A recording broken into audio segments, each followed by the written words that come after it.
Distinguished participants, ladies and gentlemen, may I wish you Minglaba.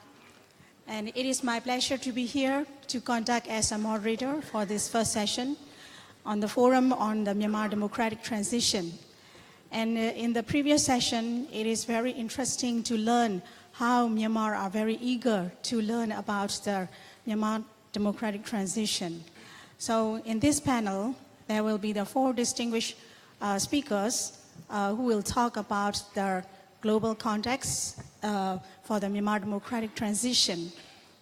So I would like to give the floor for the four speakers for allowing the 10 minutes for each. And before I introduce to the four distinguished speakers, let me say a little bit something about the Myanmar Democratic Transition.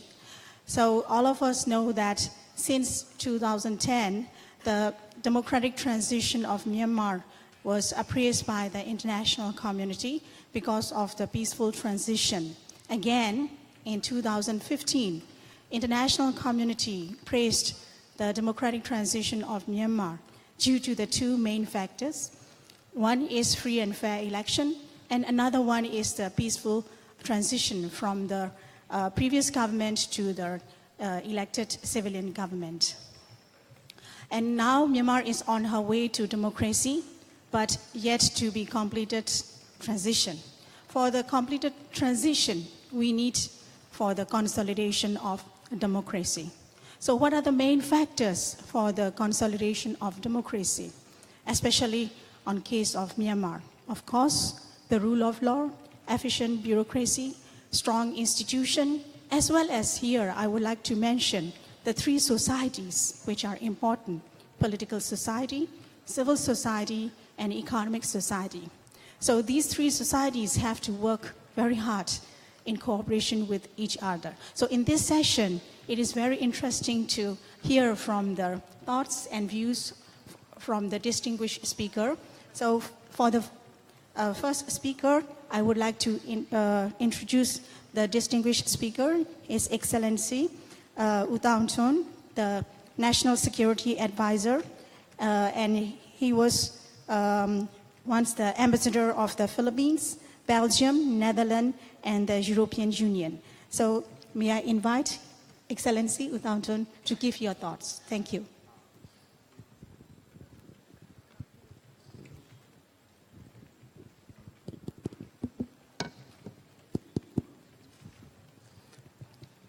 Thank you. Thank you, Professor, for your introduction.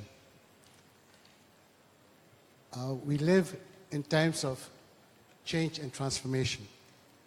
We can see this all around us, from the handheld devices that you have in your pockets to the remarkable changes that we see in the world today, particularly the transitions from authoritarian rule to democracy. We in Myanmar are going through an important stage at this time.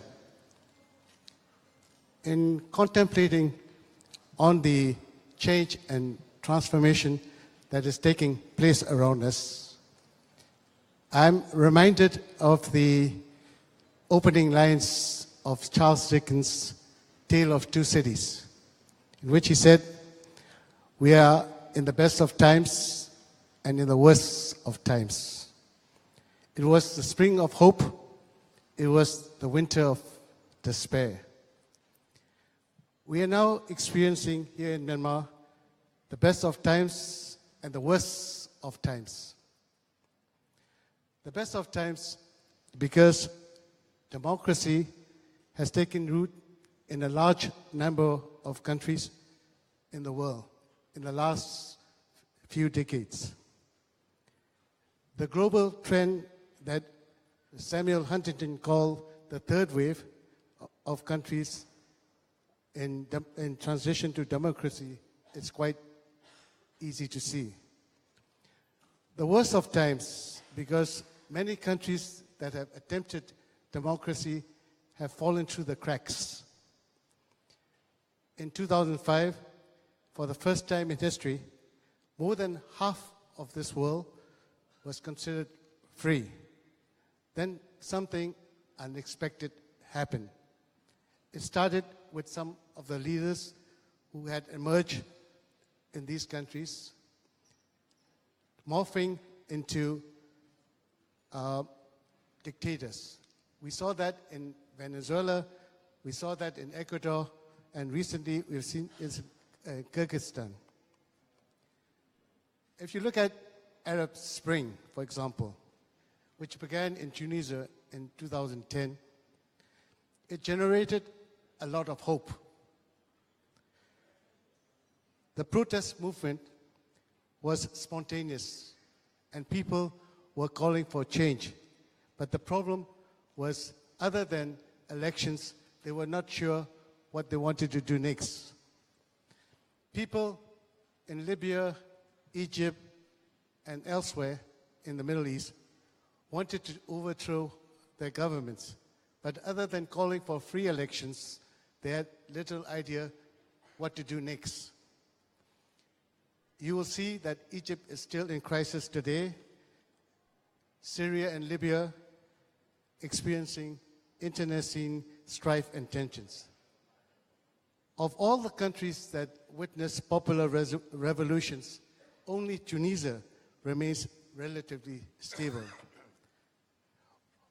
In Tunisia, within a year of driving out the dictator, they were able to set the transition going with the new constitution. And this Constituent Assembly has made quite big strides today.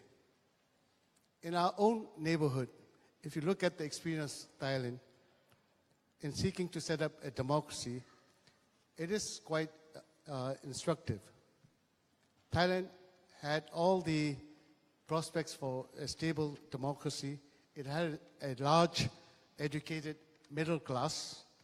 It's the second best performing economy in our part of the world, and an active civil society. It also had several free elections. But today, Thailand looks less like a success story and more like an example of a failed democracy.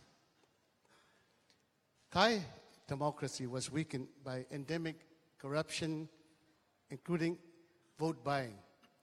And so this is one of the lessons that we can learn from our neighborhood. But today we see other challenges. These challenges come from nationalism and populism, which pose a greater challenge to democratization than other challenges. For example, if you look at recent developments in Central Europe, they have raised the possibility the most striking transitions of the 1980s will be reversed because of the popular movements. Only last year, for example, populist and nationalist political forces made astonishing gains in Europe and in the United States. If you look at the election of the US president, a leader with unconventional views, to say the least, has raised questions about the country's commitment to the leadership in the world. Another issue internationally that should be of concern to us is the issue of Brexit.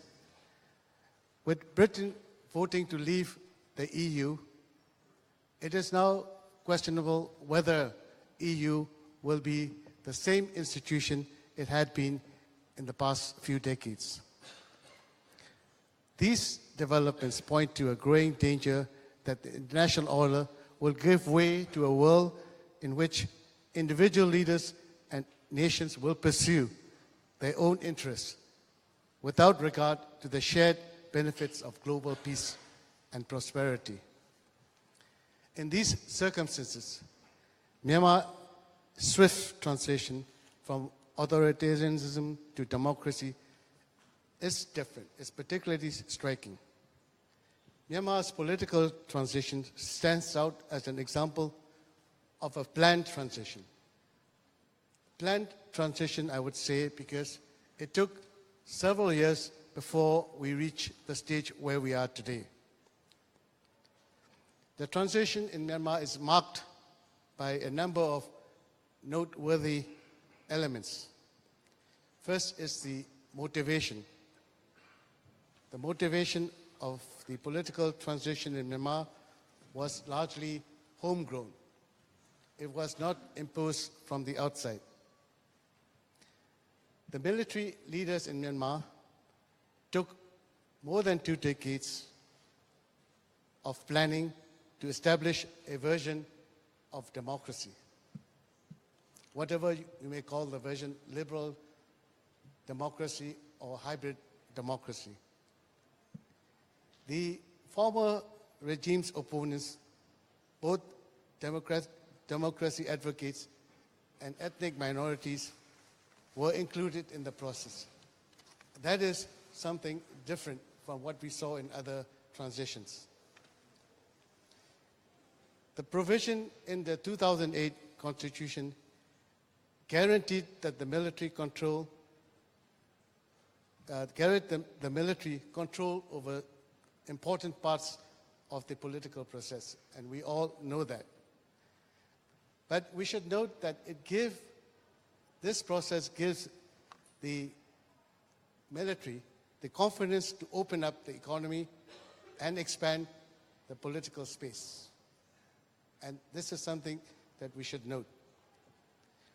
The other element of surprise was that individuals elected to top positions in the government, in the previous government, I would say, turned out to be reformers. And that is another important aspect. Early economic reforms were carried out in Myanmar. Realization that continuing government control of economy and absence of private enterprise could only adversely affect the country. More importantly, there was the emergence of a media, and I'm not sure if you will agree with me that it's free, but relatively free, particularly in the early stages of the transition. I would like to also underscore that the transition in Myanmar is a bit different from which is happening in other parts of the world, is that the leadership, the current leadership, has underscored that there shall be no retribution. So there will be no revenge, and that has been made clear.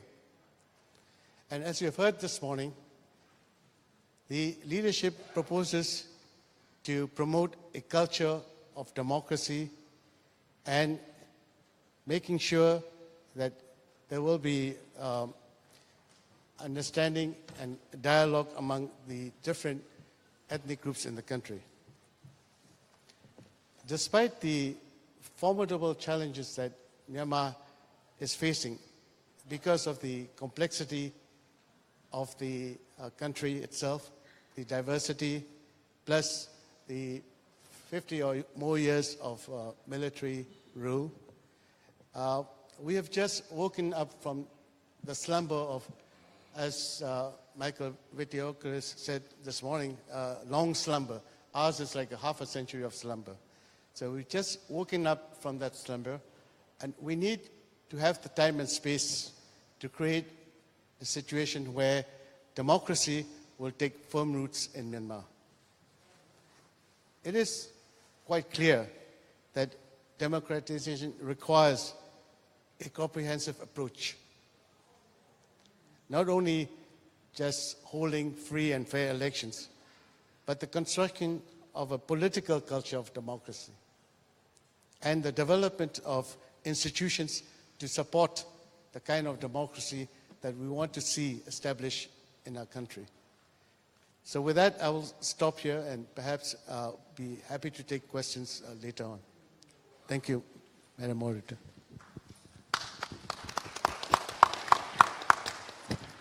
Thank you, Excellency, for giving your thoughts and share your thoughts, especially you compare with the Arab Spring. So Myanmar Spring is really a very peaceful transition appraised by the international community. Thank you for your thoughts and highlighting about that.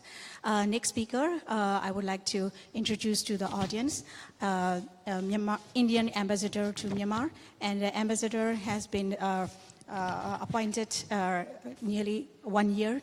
And before that, he is the ambassador to Spain, right? Yeah. So it's interesting to also learn from your view on the transition around the world.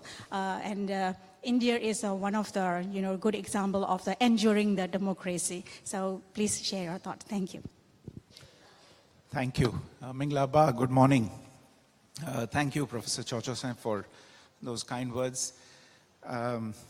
I would like to say that I speak in my personal capacity, but as you know, diplomats are almost never allowed to speak in their personal capacity. So I hope that you will recognize the limitations within which I function. What I will try and do today is to try and offer a snapshot of some of the things that I have seen during the course of a nearly 3-decade-long career in the Indian diplomatic service. In some of these events, I have participated more closely. In some others, I have observed them from a distance.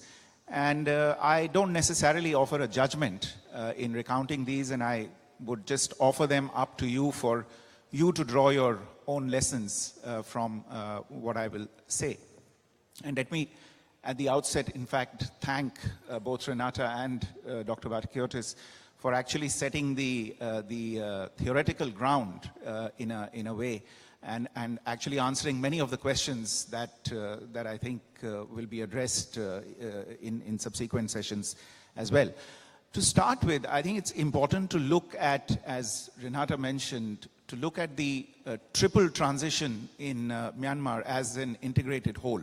I think that helps at a theoretical construct level, but I think it also helps in terms of driving policy forward at a practical level. So there's obviously the political transition from an authoritarian system of government to a more democratic system of government, and clearly the success of democracy is a key transition goal, and this involves strengthening the strains of political liberalism, the electoral process, strengthening rule of law, and of course, good governance. There is the security transition from a state of war to towards hopefully a state of peace, and this is represented by the initial successes that have been registered through the ceasefire agreement, the nationwide ceasefire agreement. It's important in this context that the dividends of peace, as has been referred to earlier as well, that they manifest themselves as fruits of development, and that is what the peace process should really be intended at. And the third and final aspect of this triple transition is the economic transition, which has also been highlighted, from economic processes that are controlled and driven by the state to economic processes that are determined by market forces. And these, I think, can be ensured through consistent reform of economic processes, as well as greater regulatory clarity as we go forward, and also long-term institutional consolidation across all of these spheres. Now, I just want to offer one view here, which is that both democracy and peace need to be sustained. I mean, a virtuous cycle needs to be created, because on their own, both democracy and peace are really abstract political constructs. And this is really where I think the economic aspect of this transition is crucial. And this, I think, goes back to the debate that took place in the earlier session about whether it is peace or development, which comes first, or whether the two should function as a unit. I think all three aspects of this transition function closely. It is the outcome of economic development that gives meaning to the values that peace, that a state of peace offers, or that a state of democracy offers. Now, in terms of, I detected from a number of the questions that were raised in the earlier session that there is a lot of desire, at least amongst this audience, but I'm sure this is a view that's shared outside this room as well, of how is Myanmar's own democratic transition going, and are we doing well, are we not doing well, are we doing better, not doing better than what some others have done? And really, you have to make your own judgment, but what might be helpful is to look at some other transitions and see what you can take from there. And I think I can offer examples from the region as well as from beyond the region, but I think it would be useful to look at one case of transition within the region which I feel has lessons, important lessons, and may even offer parallels. And I think there might be lessons to learn for Myanmar from that. Of course, Dr. Vattikiotis has spoken very eloquently about the transitions that have taken place in Southeast Asia, Indonesia, Thailand, Cambodia, and the lessons that they offer. I would like to offer an example from the sub-region that I come from, which is South Asia, and I look at the example of Nepal in this case. Now, Nepal has, over a long period of time, gone through multiple transitions itself. It returned to multi-party democracy in the 1990s after nearly 3 decades of the monarchical panchayat autocracy. Over the next 11 years, it had 12 governments. So this just goes to show that, things don't really move in a linear manner. You will have to be ready for everything. There was a certain amount of political squabbling that was on view. You also had the terrible massacre of the royal family in 2001. And then a Maoist insurgency, which started from the mid to late 90s, which linked up with the political parties against the monarchy, which was assuming increasingly autocratic tendencies. But what this also did was that it increasingly politicized the over 100 ethno-linguistic communities and minorities that make up Nepal. So that's one point of parallel that you may immediately wish to latch onto. And of course, as you all know, this process ended with the abolition of a nearly 260-year-old monarchy in 2008. What is the challenge that faced Nepal at the end of this? There was a dual challenge, really. The first one was, now that power had been restored from a monarchical system to an out-and-out political system, was obviously to write a constitution, power to the people. How else except by writing a constitution? And the second and very important one was to mainstream the Maoists, who were a major political force at that time. And with the help of the United Nations, there were processes that were put in place, DDR, SSR-related things. And again, these are subjects which Myanmar is beginning to get familiar with as it goes about its own peace process.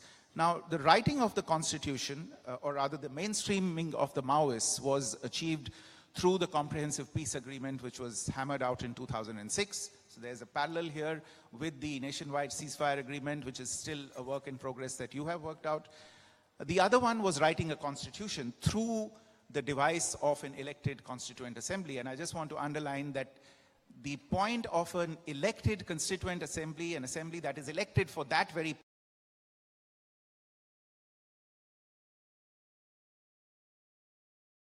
to be kept in mind. The dawn of plural politics in Nepal really spread political awareness and led, therefore, to the assertion of identities and aspirations of many ethnic and culturally diverse groups. And again, I draw a parallel to Myanmar, where there is a similar diversity on offer, as was mentioned in the earlier session as well.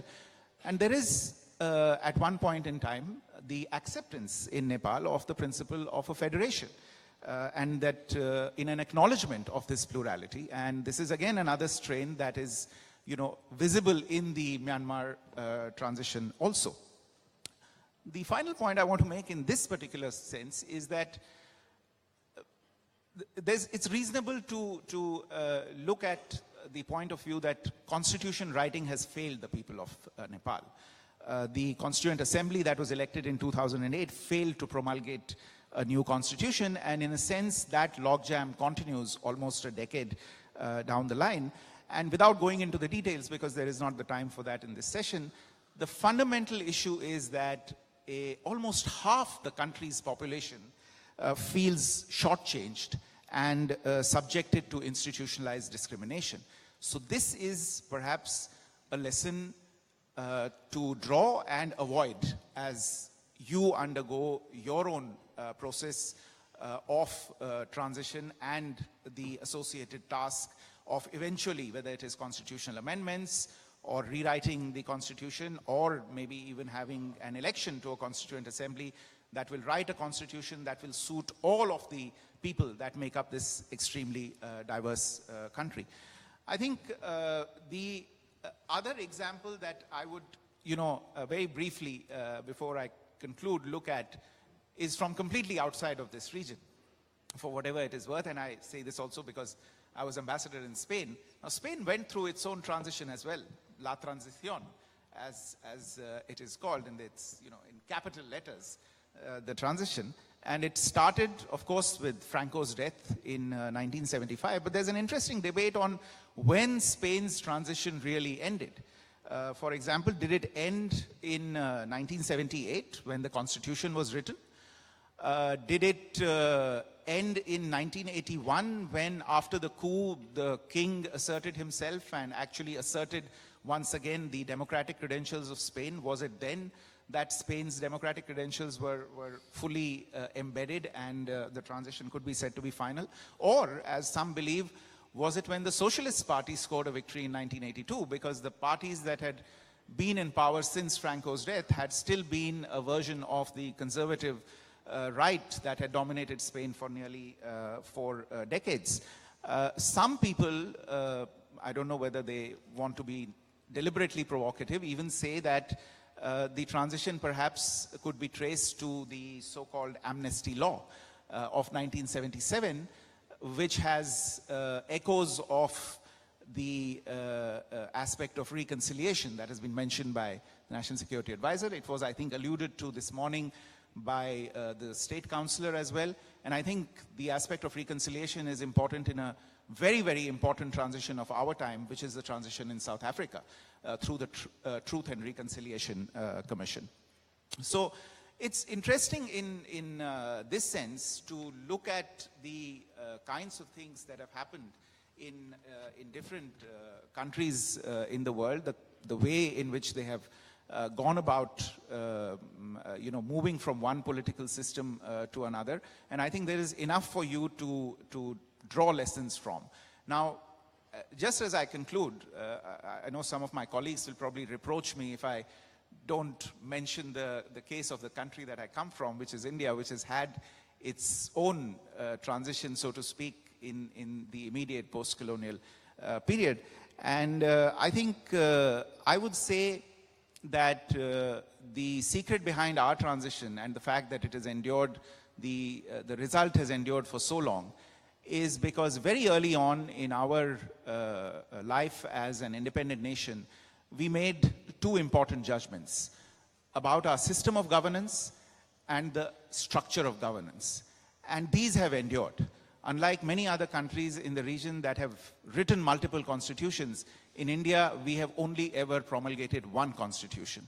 But I think the constitutional framers had the genius to write a flexible constitution, which has allowed the enormous diversity of India to have its aspirations satisfied within the boundary of that constitution. The kinds of ethnic troubles that this country is dealing with is something that we have also dealt with, and we've found solutions within the constitution that we have. And I think that is an extremely important lesson to keep in mind. One other final thing is that almost a decade after independence, India faced a very strong challenge, and that was the linguistic riots which started in the South. And once again, the government made a very important decision that it would admit the principle of states with linguistic boundaries. It was not a popular judgment at that time, but this was done, and I think it contributed greatly to the unity and sovereignty, preserving the unity of India. And I say this point in the end because there was a question, I think, in the earlier one, where there is a doubt in the minds of some people that as we go about writing the Constitution, is there a threat to national integrity? Is there a threat to national unity, so to speak? And I would say that there need be no threat. In India, we do diversity with a capital D. Your diversity should be treated by you as a strength, as a huge strength rather than as a liability. And if in writing a constitution you take into account the fears as well as the desires and the aspirations of all of those ethnicities, you will at the end of the day have a much, much stronger country. Thank you very much. Thank you, Excellency, for sharing your thought. And it is very interesting to learn from your experience talking about the model of Nepal democratic transition. And there are also challenges like a debate on the DDR and SSR that our country is also facing that problem. But in the future, I do believe that Myanmar will also resolve this DDR and SSR problem. And also you give an example of the Spain transition, which is the Spain and Portugal are the very first countries that in the wave of the third wave of the democratization. Thank you very much for that. And for the third speaker, I would like to introduce Dr. Tham Mien Oo. And I do believe that everyone knows Dr. Tham Mien Oo because he is a grandson of the UN Secretary General U Thant. And he is an author of the very popular and best-selling book on Where China Meets India. So Dr. Tham Mien Oo, now it's your floor. Thank you. Thank you very much. Thank you to the Minister, U Phim Myint, and others for inviting me today, and to our moderator, Professor Joshua Hossain, for giving me the floor. We're close to lunch. I'm a little hungry, so I'm going to try to make sure that I finish in 10 minutes on time and that we have time for discussion as well. And I'm just going to make a few points that I hope will be different than many of the very good points that have already covered so much ground so far today. When I was a student 30 years ago at university, the storyline about democracy seemed to be increasingly clear. You had the mature, consolidated democracies in the West, in Western Europe and in America. You had then the democratic change in Greece, in Spain, in Portugal, and then in South America. And then in '89, you had the fall of the Berlin Wall and the changes and democratic changes in Eastern Europe. And then finally in parts of Asia, in Korea and elsewhere. And in the 1990s, we were all living at a time when Francis Fukuyama's thesis about the end of history, about liberal democracy triumphing over all other systems, seemed to be a way of looking at things that didn't really have very many critics. And today, of course, 20, 30 years later, democracy is the most prevalent form of regime. And there remains a hope that democratic systems will become universal all over the world.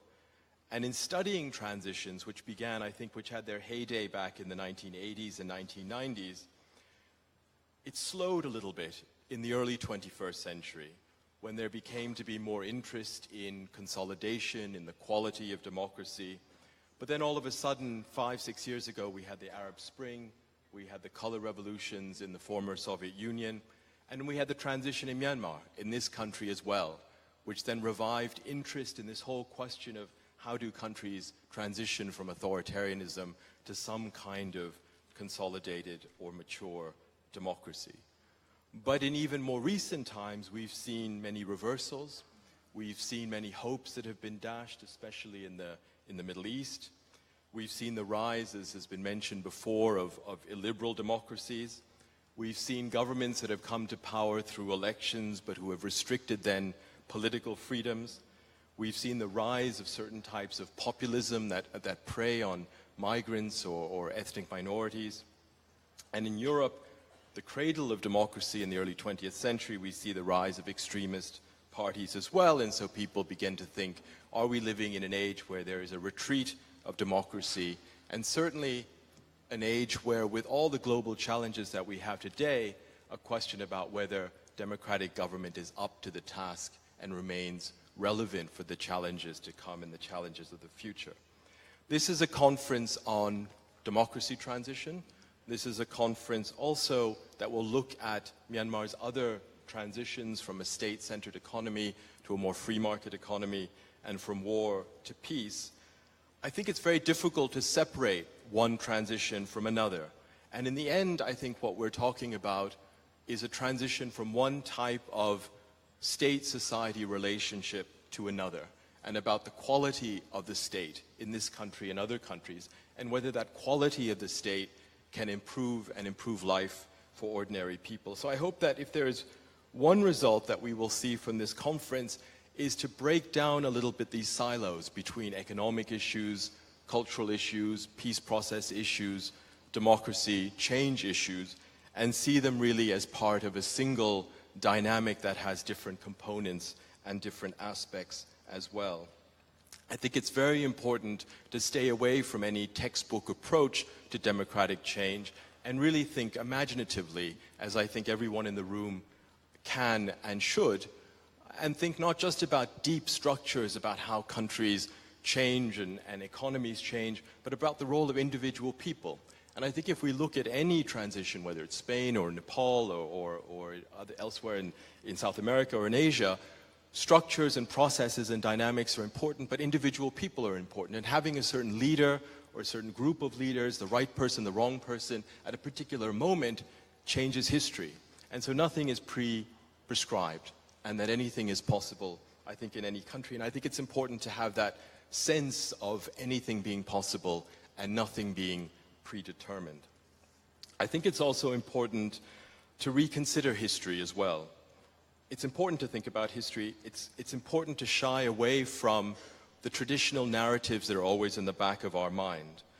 I think one thing that tends to be part of many approaches to transition is to think of Western democracies as being stable and static, and everybody else in the process of moving towards that and copying that in some way. And I think that's wrong. I think it's important to realize, especially now in 2017, how fragile democracy is or could be everywhere in the world. If you look at the United States, in one way, the Constitution is over 200 years old. But the US was a slave-owning society until 150 years ago. The US was aggressively expanding against Native American civilizations and peoples until 120 years ago. African Americans in the United States didn't have full civil rights, and many couldn't vote until the 1960s. In Europe, major countries, Germany, Italy, were fascist dictatorships until well into living memory.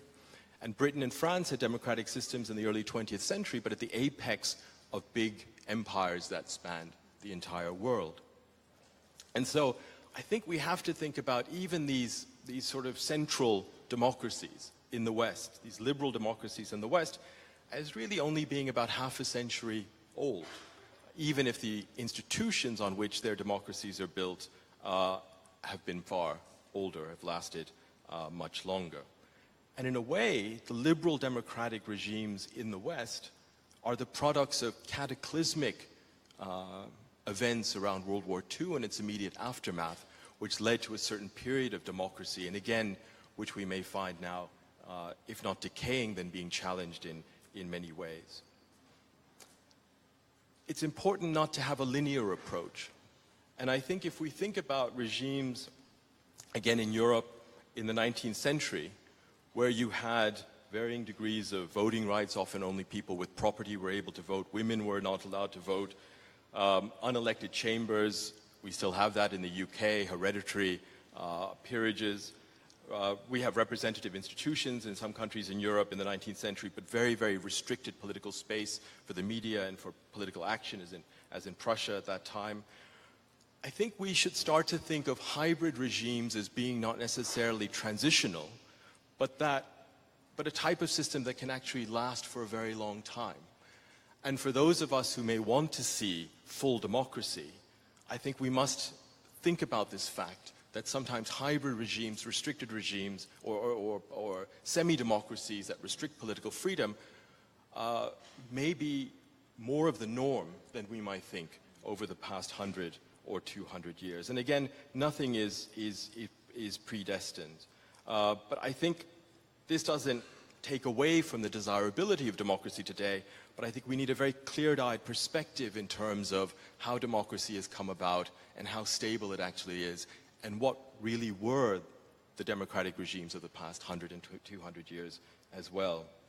We see when we talk about transition that there are many different books and ideas and templates for transition, and oftentimes they look at one particular slice of history or one particular part of the world and reach sometimes very different conclusions. And of course, each transition, as has been mentioned, are shaped by its own history and its own time. In Latin America, in Iberia to some extent, in Eastern Europe, these were very much top-down processes of democratic change, maybe with one or two exceptions, where the old elites with new democratic movements came to some sort of pact or understanding about the nature and pace of the transitions that would take place. The more recent ones that we've seen in some parts of the world, in the Middle East, in the color revolutions, are different, and they are not pacted transitions. And in some ways, they have more in common with older popular revolutions that led to democracy, including in Europe in 1848, but also later in other parts of the world, than perhaps some of these elite transitions that we saw in the 1970s and 1980s. I think in thinking about what kind of transition may happen where, including in this country, I think what's absolutely essential is to think about the nature of what existed before. You can say it's an authoritarian regime, you can say it's a dictatorship, you can say it's military rule, but what kind? What was its nature? What drove it? What was the political economy? How did people make money? How did elites make money? I think that will give you then a better sense of the kinds of transitions that are possible and the kinds of transitions that are likely as well. I think that one thing I would stress, and I think it's probably quite widely known, but I think it's worth thinking about for the rest of this conference as well, is that transitions to democracy are generally easiest when there is already a well-developed, well-ordered state and a prosperous economy. At that point, transitioning to democracy can follow a fairly clear path, especially if there's relatively little inequality. It's in the countries that are the most messed up, where the political order has become very corrupt, where the economy is very corrupt, where there's very deep-seated problems, armed conflicts, other political tensions, where democracy seems the most desirable. But at the same time, these are the countries where democratic transitions are by far the most difficult as well. In a way, the worse shape a country is in, the more difficult and the more desirable democracy will be, but the more difficult a democratic transition will become. Just a few concluding thoughts about the future. Again, as I mentioned before, and as others have, there are really no alternatives to democracy. There are very few countries that say we don't want to be a democracy in some way, shape, or form. We live in a time, as many of you know, where disease, famine, war are all at an all-time low. You're much more likely to die of diabetes than of famine. You're much more likely to die from suicide than from armed conflict. We live in a particularly prosperous time, despite the fact that we still have some wars in the world. And there's a great opportunity now around the world to renew democratic governance and to think about what democratic governance should mean for the rest of the 21st century. But we also see enormous challenges. And I think for Myanmar to succeed in its transition to democracy, it has to be fully aware of the challenges to democracy globally that there are. We see around the world a tremendous inequality of wealth, which seems not to be getting any less. And we see a feeling, I think, of many ordinary people that market forces in the global economy are beyond their control, and that these impersonal market forces are not acting to their benefit, and this has led to a great dissatisfaction against political elites and political establishments, especially in the West, but I think in many other parts of the world as well. We have the rise of China, which is an incredibly important aspect when thinking about the future of world democracy. China is not a democracy unless you define it in the broadest way possible. China is not a liberal democracy in the Western sense. And for many people, the argument for democracy was that it was better at adapting, But China has undergone one of the most profound adaptations in human history and one of the greatest industrial revolutions in human history. And I think the future success or failure of China will also have a great bearing on what people think about democracy going forward. We also have, or live in a world where many middle classes are turning against democracy because they don't trust their electorates. And they feel that the electorates may elect illiberal or populist governments that don't serve the needs of the more educated middle classes as well. And so we see the rise of illiberal democracies, and we see middle class reactions to that in some parts of the world. And even, of course, in more established democracies, we see much dissatisfaction. And in America, in the UK, in Europe, we don't really know what the nature of democratic governance is going to be 5 or 10 years from now. And certainly after Brexit, after the recent elections in the United States, the whole stability of Western democracy is a little bit more called into question now than it would have been even 5 or 10 years, or even a few years ago. And finally, let me just say that, you know, all of this and the discussions that you will have over the next couple of days is taking place at a time of unprecedented urbanization and migration, but also unprecedented scientific and technological change. And I think we know this in a way, but I think we don't internalize or integrate this enough into thinking about democratic change. We are going to be living in a new age of incredible scientific change and a new age of machines, of automation that will fundamentally change the economies in the West and the nature of global trade and global economies. And of course, we are going to be living in a time when wealth from knowledge is much more important than wealth from commodities. And also an age of climate change, which is going to impact this country far more negatively than almost any other country in the world. We are going to live in a time in Myanmar, in not 2050, but maybe even 2040 or 2030, which will be unrecognizable in terms of the global economy, in terms of the impact of climate change, in terms of even the livability of people in this country if some of the worst scenarios from climate change come through. So I don't say this to say, you know, the democracy discussion is not important, but I think when thinking about democratic transition, we really have to think about the context in which this is taking place. My last line is just to say that we don't need to, again, think about what's in the textbooks about democracy transition, because I think Myanmar can be very successful. And I think what happens in Myanmar the next few years is going to be the stuff of textbooks 10 or 20 years from now. Thank you very much.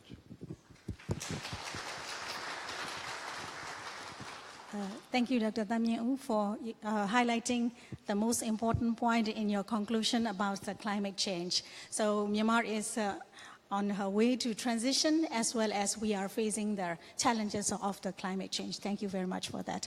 So I would like to invite the last speaker, Mr. U Teng Wei, and he is Mr. Sachman is the founder and chairman of the Sachman and Associate Group, and he has over 30 years of international business and investment experiences in Hong Kong, China, Taiwan, Malaysia, Thailand, Singapore, North America, and Myanmar. So, U Teng Wei, it's... Thank you, Professor. Well, Than is hungry. So is most of you. So I'm in a way between you and your lunch, which is very dangerous. Secondly, I want to say that I am neither a scholar nor a historian, nor a political analyst, so I'm probably least qualified to talk about this subject. I am simply a humble businessman doing business, and therefore I would just like to add a few things from a businessman's perspective of how I personally, and perhaps many of my peers, view the subject of democracy in transition. Okay.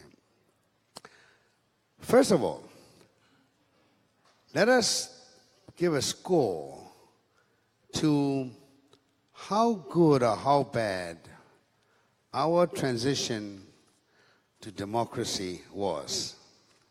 We had 50 years of military rule. We had another 5 years of democracy, quasi-democracy sort of administration under President U Thein Sein. And then we had in 2015 what the world considers a real transition to democracy. Now, how did we fare? I personally think we fared very well. It was a seamless transition. There was no bloodshed. There was not even a ruffle on the streets or in the polling stations, which one would expect in many, many democracies. Okay. So that, I think, was a good score. Secondly, over the first 5 years of the last government's regime and the 1 year and few months of this regime, I do not see any incidents or any actual cases where the military, or the Thermidor, has been exercising their weight, pushing around, forcing issues to be passed. I think they behaved pretty well, pretty good. Okay. So if you take these 2 points, I think our transition is not bad. At least it's a lot better than most people would expect. The State Councillor in this morning's speech talked about the peace accord, and the economy being equally important. I think that is very true. It is two sides of a coin. You simply cannot separate them by saying which one is more important. They have to coexist. Without stability, there is no chance of businessmen, business people coming to invest. But when you achieve stability and you do not have economic progress, that stability, that peace, is also very vulnerable and may not be able to sustain. So as a result, I think we can conclude that these two have to go hand in hand. And that's an accepted fact from all quarters. Now here's an issue that we look at and say, stability is very important. We all agree. What is the one factor, the one institution in this country that can guarantee stability? And for the business community, I think the answer is that one institution happens to be the Thermidor, the military. Without the military, I'm not sure we can maintain the kind of stability that we all want. Is that supposed to be long-term? Maybe not, maybe yes. There's no country in the world that can claim stability or greatness without a military. So the question that begs us in the so-called transition to true democracy, in my mind, is not the elimination of the importance of the military, but the reform of the military to serve the Constitution. If the military could serve the Constitution faithfully, loyally, as is in the case of most democracies where the commander-in-chief actually is totally responsible to the people, and the commander-in-chief does not necessarily be a military personnel. Right? Because it is the people and the Constitution that they serve and protect. And therefore, going forward, I think one biggest factor in the transition to democracy that I would like to see as a layman, as a businessman, as a normal civilian, is the perfect, harmonious relationship between our government and our military. That will give us that needed ingredients to move forward.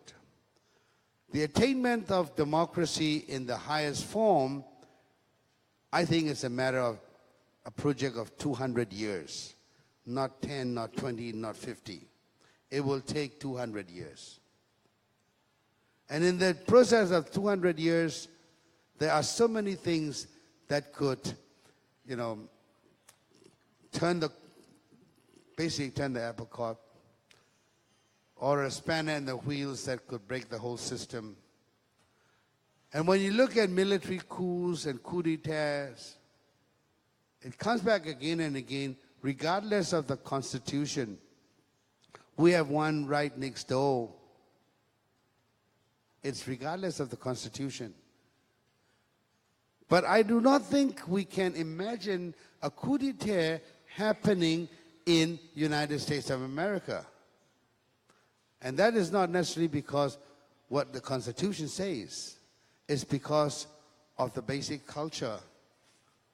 After 200 years, the democratic culture in the souls of every citizen is so deep-rooted, including the armed forces personnel, that such a move is unthinkable. So I would like to see better relationships, stability, success in our peace talks, and most importantly, from my point of view, a big boost and growth in the economy. Thank you.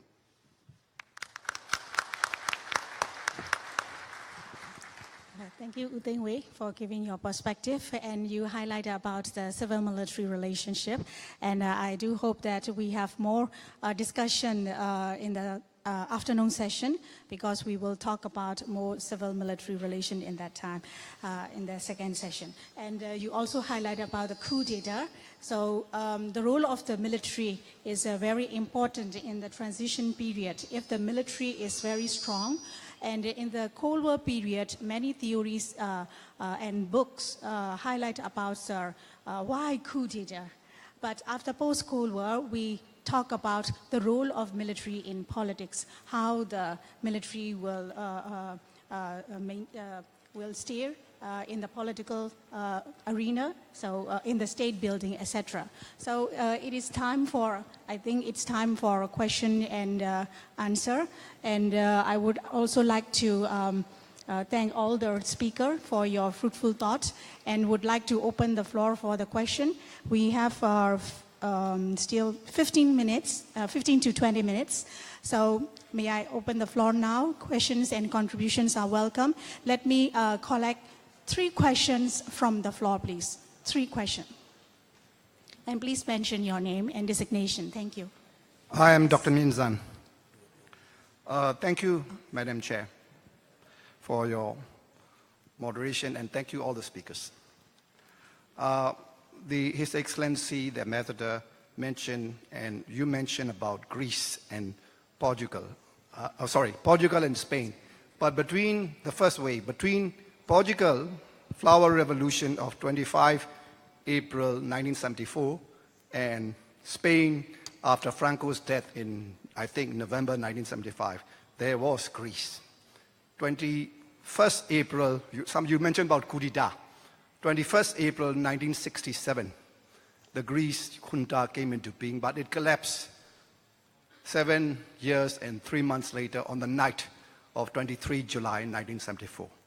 Personally, I can only envy and drool, drool in envy of the Greece fortune. That is my brief observation. My question, mainly specifically to Dr. Tham Mien Oo. I hope I'm not putting words into your mouth, sir, but you did mention about and Mr. Sergei Panch also mentioned about 200 years. Then all of us will be dead, and by then, all of us will be dead, and United States take 200 years to achieve democracy. If I remember correctly, Daw Aung San Suu Kyi has mentioned, long before she became state councillor, that just because other countries take so long, it doesn't mean that we must take long, because we can learn from them. That is what I want to say. But what I want to ask is, you mentioned about House of Lords being unelected. It has been there for centuries. I think it is now partially elected. Is it your implied statement, or is it in your subconscious, sir, that the 25% representation will last as long as the House of Lords representation lasts? And finally, my brief comment on Mr. Sergey Pan. I strongly disagree with some of your statement, but I'm afraid 60-60 and others, so I won't mention that. If we have the chance, but I don't think I can. We will discuss. There is at least one person beside me who also agrees with me and disagrees with you. But I won't elaborate on that. But even if the whole room agrees with you, I still disagree with at least some of what you said. Thank you. Thank you. May I collect another question? Yes, please. And please make your question in brief because we don't have enough time. Thank you. I would like to ask the question to Uncle Mr. Safan, and also I would like to ask the question to Dr. Tan Myew. First of all, Myanmar economic reform process, I would like to ask the monetary policy and fiscal policy in the union level and state and region level. What kind of monetary policy should involve to the current economic reform in the union level? Because in terms of strengthening of all the local banks and also trade and logistics to promote. So let's say, for example, and also China is the major investor in the global worldwide. So what kind of currency, or let's say if we use the Chinese currency and China baht are in local banks to allow its in terms of monetary policy in the union level, what will be the pros and cons? How do you think for that? And also, what should be the fiscal policy should in line with all the state and region level to integrate with the monetary policy in the union level? Thank you very much. Thank you for your question. Another question? Yeah, please. ကျမတို့မြန်မာကိုဆွေးနွေးဖို့လဲမြန်မာလိုလဲမေးခွန်းတွေမေးလို့ရပါတယ်ရှင် Yes, ဟို direct Mr. translation ဆက်တွေရှိတဲ့အတွက်မြန်မာလိုလဲမေးခွန်းဝင်ပြီးတော့မေးပေးဖို့ဖိတ်ခေါ်ပါတယ်ရှင် Yeah. Thank you, Ms. Chairman. My name is Andreas Oberheitmann. I'm from University in Germany. I have maybe one remark and one question. The first will be a remark on the Brexit. There had been several comments on the Brexit, and maybe from the European perspective. I would like to remark that the Brexit maybe is overestimated to be a factor for a destabilization of the European Union. Maybe on the contrary, it may be a factor to destabilize the UK itself, because maybe Scotland or even Northern Ireland are deciding to leave the UK. But I think for the European Union, it is not that, how to say, it will not have a too big impact. The other is a question to Dr. Tant. You mentioned China. I lived and worked in China for about 10 years. And I'm very interested in the discussion which is here in Myanmar on China as a model. You mentioned that China is not a democracy, but economically very successful, and maybe also successful in putting through policies. So I would like to ask you to comment on the discussion within Myanmar on China being one other role model. Thank you. Hello. Thank မိ you. ကုန်းတစ်ခုလောက်ရအောင်မလား ခဏလေးပါနောက် round လာပါမယ်ရှင် So 3 questions. Would you like to respond? Yeah. Sorry, thank you. Thank you for giving me the opportunity to clarify. When I said that, I didn't say that the US took 200 years to become a democracy. My point was more that all of these places that seem to be very old democracies actually have only become full democracies with universal suffrage, with women, minorities being allowed to vote in fairly recent times. So what I wanted to say was that I don't think we should think about there being somewhere mature democracies that stretch back centuries that only need to be copied. And on the contrary, I think for Myanmar, Myanmar's fate is in its own hands. And that's what I tried to say at the very end, that we don't need to look to textbooks, that what happens now in Myanmar, how successful the transition is, how long it takes, will be what is going to be in textbooks 10 or 20 years from now. I think if Myanmar looks at its own situation, of course tries to understand international experiences, but also looks at the real challenges of the 21st century and chooses its own pathway towards better government, I think anything is possible. My point about, the long history of quasi-democracies in different parts of the world is just to show that in many parts of the world, full liberal democracy is actually a relatively new thing. And with the House of Lords, actually I don't think any part of the House of Lords is elected now. I think the point I was trying to make there is that we need also to be humble in the sense that it's not the case that in Myanmar or any other country, you switch one switch and it becomes a democracy. This is going to be a difficult thing that will be always challenging, and even if you get to democracy, it's going to be challenging still. And that if you look at the history of the world over the past 100, 200 years, you have a lot of countries that have been, whether trapped or of their own choosing, in various forms of hybrid regimes or illiberal democracies. And so this is a real issue or a real thing that people need to be aware of if they want to understand the challenges before them as well in this country, but also in other countries as well.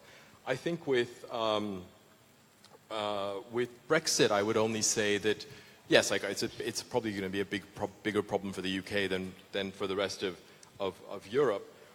My point, I think I mentioned it in my remarks as well, is simply that we can't deny that we live in the West, especially in an age of increasing popular dissatisfaction with the political establishment and political elites, and that the referendum vote in the UK and the election in the United States is at least in part a reflection of that dissatisfaction with the governing class.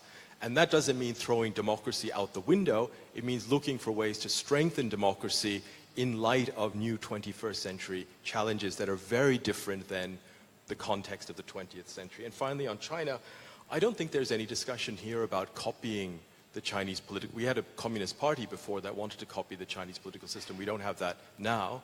I think here there is a consensus of wanting to move towards some kind of democratic and to further strengthen the democratic processes, or near consensus. I think my point was that, in the entire world, not just in Myanmar, whether China succeeds or fails is bound to have an impact. And it's bound to have an impact not just on the global economy, but how people think about the effectiveness of that system. And if not now, 10, 50, 60 years down the road, then people may find aspects of that system more attractive. I think I'm not making the case that that's necessarily going to be here, but I think at a global level, the success or failure of China is bound to have an enormous impact as well. Anka, would you like to respond to a question? Yeah. Yes, to Your Excellency, the Minister, the first question about the monetary policies, the currencies and so forth. I think the simple answer I want to give is that the only international currency today that we can use is the US dollar. The yuan is trying very hard to become a second international currency, and the EU has been a very, very good substitute, particularly in those years of sanction. But however, I think we in Myanmar should only think in terms of kyats. And that is a very important point which we have been struggling very hard to implement, because like a lot of our neighboring countries in ASEAN, the economy became dollarized. And when the economy became dollarized, it's very difficult to maintain your own currency. I think a pace should be taken, as I said many, many years ago, that what China did. Despite the fact that in 1978, when China opened up, the renminbi was absolutely not circulatable outside of China. It has very little value, and China was very poor. But for every FDI that came into China, it immediately becomes renminbi. It is not US dollar anymore. You can take it back out in US dollar, but anything that circulates within the country is RMB. Whereas everything that is used here tends to be US dollars, including government agencies that at one time was collecting only US dollars as tariff. So I would think that it's not, forget about the baht and all the border towns. It's basically how to strengthen our own chats. However, I think the question you asked is probably one that needs about a 3-day session on economics and fiscal policies and so forth. And I'm sure there would be 5 times more people who would like to attend and debate on how good or bad we're doing in the economy. Suffice to say, in my view, is that the economy in our country is not difficult to fix. I think it is probably a lot more easier to fix than the political and the social issues. Okay? As long as we have the desire, the will, and the method to fix it, I think the economy can be fixed very quickly. So I hope that this will happen, and I do believe that the government is trying hard to make it happen, realizing that we have lost some time, maybe a year or 15 months, and we have to catch up, and that without the success in the economic sphere, a lot becomes very, very vulnerable. So I would expect or speculate that in the next 6-9 months, we would see some mega projects being announced, some major initiatives in the economic growth area happening. So things will be better. Thank you for responding to the question. Due to the time constraint, may I collect the last 2 questions from the floor? Yes, please. ပမာလိုပဲမိမနော်ဟိုကျွန်တော်မေးချင်တာဒီကျွန်တော်နာမည်ဦးအေးမောင်ကျော်ပါမြန်မာရေးရာလှည့်လာရေးဖွဲ့ပါကျွန်တော်ကအိန္ဒိယဒီ ambassador ကိုမေးချင်တာပါတခုပေါ့နော်အဲ့ဒါဘာလဲဆိုတော့ကျွန်တော်တို့တည်သလောက်ပေါ့နော်အိန္ဒိယရဲ့ဒီပြည်နယ်တွေဖွဲ့စည်းခဲ့တဲ့ပုံစံပေါ့နော်အိန္ဒိယမှာကျွန်တော်တည်သလောက်တော့ပြည်နယ်တွေ1956ကနေစပြီးတော့1989လောက်အထိပေါ့နော်ပြည်နယ်20လောက်ကိုအစ်စ်တွေသူဖွဲ့သွားတယ်လို့ကျွန်တော်တို့ဖတ်ရတယ်ပေါ့နော်အဲ့တော့1956မှာဆိုရင်10ပြည်နယ်လောက်စဖွဲ့တယ်နောက်60ကျော်80ကျော်တွေမှာ5ပြည်နယ်4ပြည်နယ်စသဖြင့်ဖွဲ့တာရှိတယ်နောက်ဆုံး1989ခုနှစ်မှာပြည်နယ်3ခုဖွဲ့တယ်ပေါ့နော်အဲ့တော့အဲ့ဒီမှာအလုံး28ပြည်နယ်ဖြစ်သွားတယ်ကျွန်တော်သိသလောက်ဒါပေမဲ့လို့ပြီးခဲ့တဲ့နှစ်လောက်ကပြည်နယ်အစ်တစ်ခုဖွဲ့တယ်အဲ့ဒါကရှိပြီးသားပြည်နယ်ကနေခွဲထုတ်ပြီးတော့အစ်နာမည်တစ်ခုဖွဲ့လိုက်တာပေါ့နော်အဲ့ဒီမှာတော့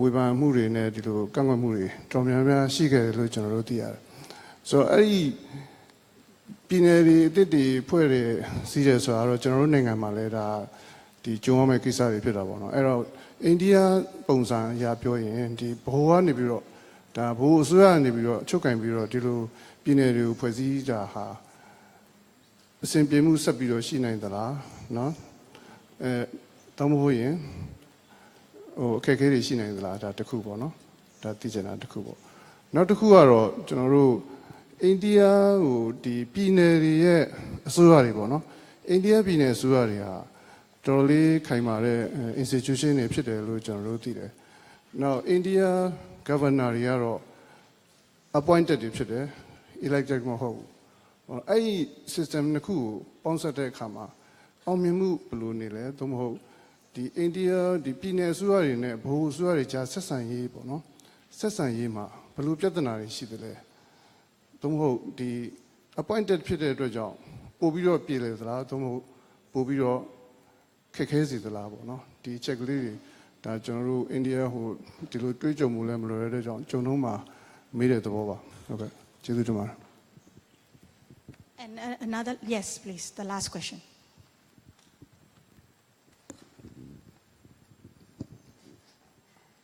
Mr. Search ဘာငါမရှိတော့မှန်ကတော့သူ့ကိုပြောချင်တာ Coming back. Okay Would you like to wait for a while? And I would like Okay, to give sure, the sure. chance I'll be for the waiting. ambassador to respond to the question. Sure, please. Thank you. Well, I think the question that you've asked and the issues you've raised deserve a seminar on their own. It's a vast subject. But if I understood the question correctly, you know, in terms of formation of new states, there are 2 or 3 different processes and methods that have been followed in the formation of the new states. In one instance, you know, there were what we in India call union territories, which were territories that were directly administered by the center, by the central government for a very long time.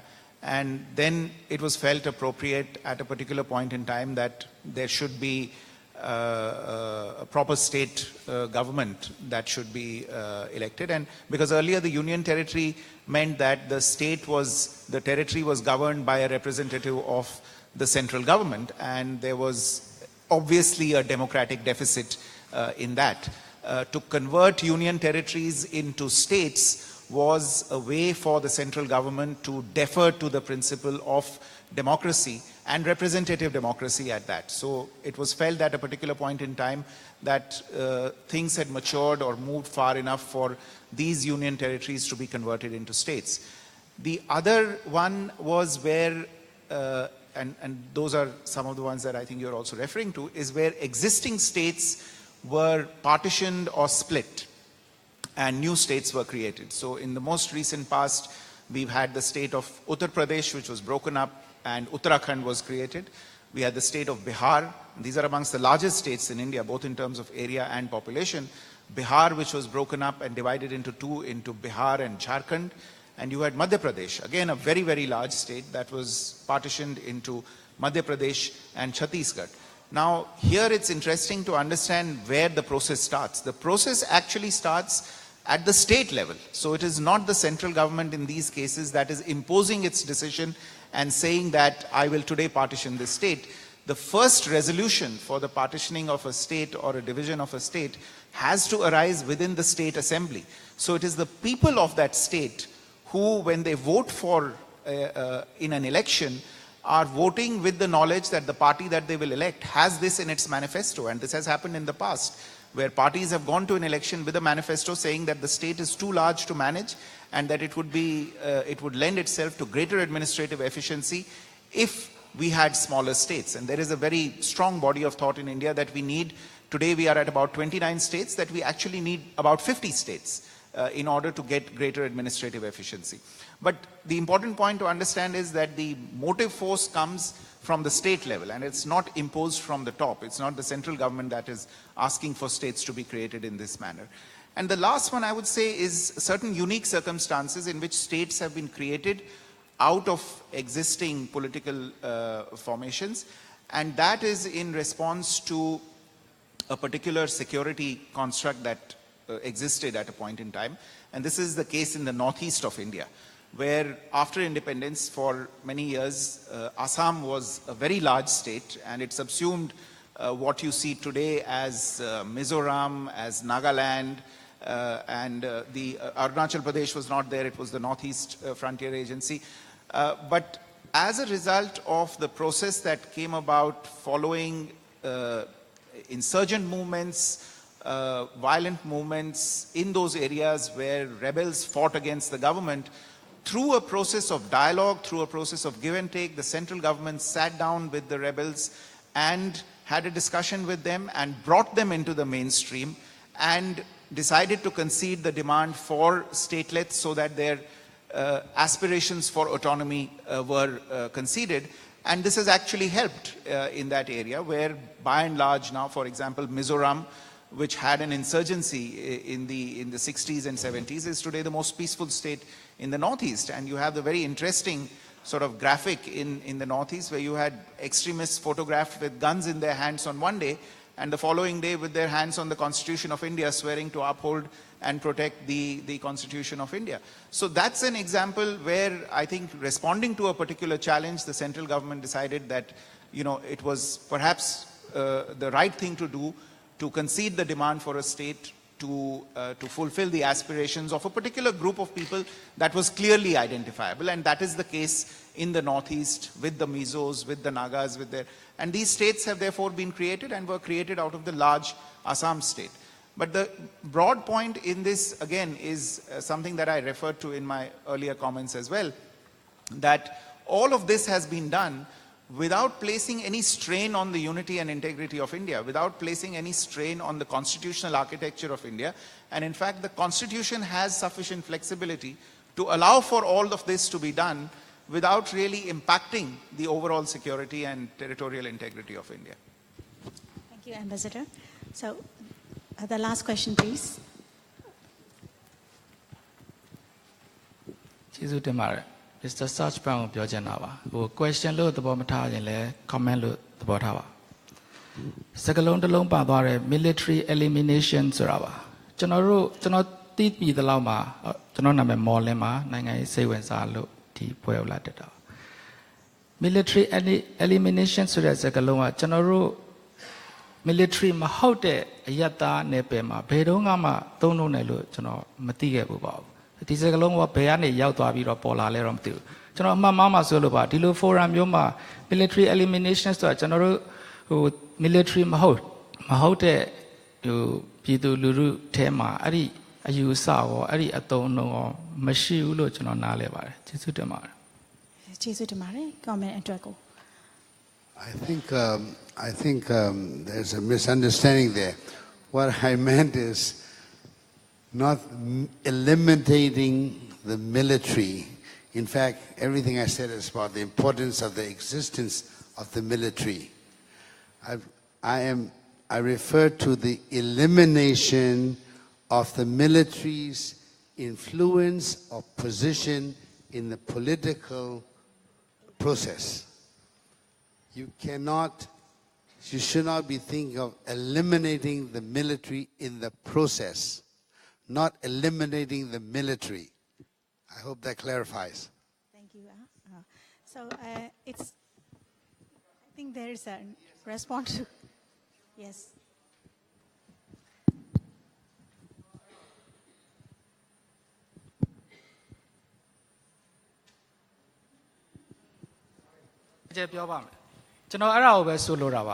military elimination ဆိုတဲ့အသုံးအနှုန်းမှာ military ကိုသာမဟုတ်ပါဘူး military ရဲ့ပါဝင်ပတ်သက်မှုရော military ဒီ process ထဲမှာပါဝင်နေတာရောကျွန်တော်တို့ပြည်သူလူထုဘယ်စိတ်ပိုင်းကမှတစ်ခါမှဖယ်ရှားပစ်ဖို့ဆိုတာမရှိခဲ့ဘူးလို့ကျွန်တော်နားလည်ပါတယ်ဘယ်အချိန်ကဒီလိုပြောလိုက်ရင်တော့ဘယ်အချိန်ကများဟိုကျွန်တော်တို့ဘက်မှာရှိခဲ့ဘူးတဲ့ဆိုတာကိုများဟိုသိသွားလို့ဒီဟာကိုယူသုံးလိုက်သလားပေါ့ကျွန်တော်စိတ်ထဲမှာရှိတာပါပြောချင်တာmilitary ကိုပြောနေတာမဟုတ်ပါဘူး military ရဲ့ပါဝင်ပတ်သက်မှုကိုလည်းကျွန်တော်တို့ဘယ်တော့မှလုံးဝဖယ်ရှားပစ်ဖို့ဆိုတာတစ်ခါမှမရှိဘူးလို့ဆိုလိုချင်တာပါကျေးဇူးတင်ပါတယ်ကျမတို့အချိန်ကလည်းဟိုနှောင်းနေပြီဆိုတဲ့အတွက်ကြောင့်မလို့ပေါ့နော် lunch break မှာလည်းဒါ discuss လုပ်လို့ရပါတယ် so I would like to say my thanks to all the distinguished panelists for giving your fruitful thought as well as responding to the question. And thank you very much for your participation and questions from the floor. So I would like to close this session and hand over the session to the Master of Ceremony. Thank you. So, Excellency, distinguished guests, ladies and gentlemen, now it is time for the lunch. So the discussion session will resume in 2 p.m. at the same venue. So those who have the yellow badge,